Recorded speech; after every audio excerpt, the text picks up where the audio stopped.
Hi everyone, FouseyTube here, the internet's busiest music nerd, and it's time for a review of the brand new Wormrot album, Voices. One of the most savage bands in grind are back with a new full-length album following up their 2011 record, Dirge, which was about as critically acclaimed as a modern grind record gets. I enjoyed it myself, the hard-hitting riffs, the incredible speed, the brittle, ear-grating recording, and some of the writing on this thing was pretty catchy, for a grindcore record anyway. So of course I've been looking forward to new material from these guys, and also curious as to what has taken the band so long to drum up 26 minutes of new album music. Wormrot doesn't just bring new songs on this album, they bring some new sounds too, which is actually a good thing. I mean, I thought that their next record could use a little bit of a change up, and some of the best bands in grind have played with music outside of the grindosphere, showing versatility beyond the genre. And Wormrot is doing that too, but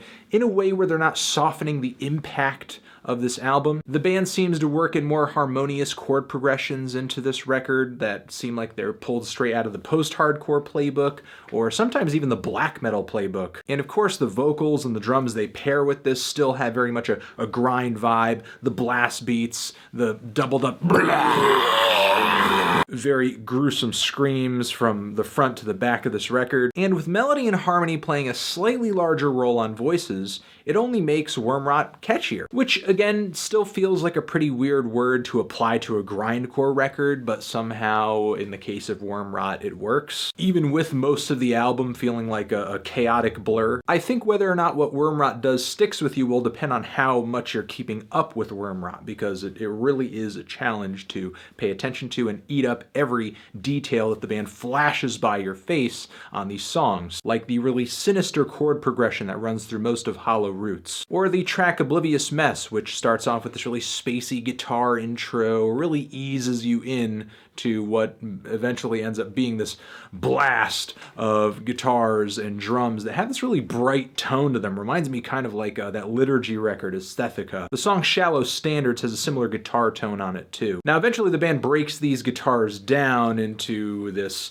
flurry of speed changes and riffs and drum beats. Nothing lasts for all that long. They're constantly switching ideas in and out. Everything's just moving at a pace that makes my head spin. And throughout the whole thing, Wormrot stays tight, unbelievably tight and precise. There's some good head-banging, mosh-friendly riffs in the songs of Fallen into Disuse and Fake Moral Machine. At the end of the song Forced Siege, there's a pretty cool breakdown where the band gets slower and slower and heavier. And the cuts on this thing where the band makes a song that's like miraculously longer than 2 minutes are not that bad either. The issue is, despite Wormrot doing their best to incorporate some new sounds, incorporate a little bit more melody, and make a record that is a little more dynamic, there's still a lot of tracks on this record that come off as just like meat and potatoes grind. Nothing really to write home about, unfortunately. You know, they certainly do the genre justice. They work the blueprint really well with some impressive skill and some production on this record that is noticeably improved. Wormrot is doing grind more of a service than some bands out there who